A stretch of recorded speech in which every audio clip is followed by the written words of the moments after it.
One of my favorite moments celebrating Christmas here in the church was before one of the masses, speaking with a younger couple. They had a 3 or 4-year-old son who kind of wandered away from us as we were speaking and knelt down right before the nativity scene here. And in that childlike way was fascinated and drawn into this scene, kind of how we all ought to be. And as we continue to celebrate Christmas and prepare for the celebration of Epiphany, here we are again, in some ways traveling with the Magi to adore the Lord. And the celebration of Epiphany, the revelation of Jesus to the nations, is one that we participate in 2 ways.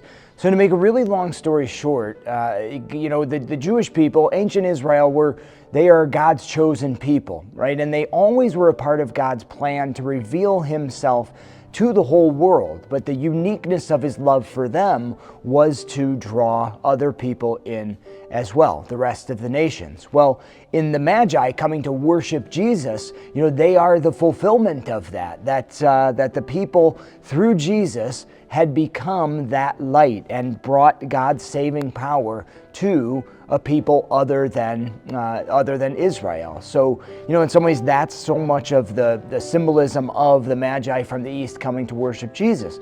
And as Christians, most of us don't have a Jewish bloodline, so we're recipients of the fruits of Epiphany in having come to faith ourselves, that God's, his salvation is for us as well. But we're not just the recipients of it. The Christian people are God's chosen people as well, and we are called to be instruments of that same revelation.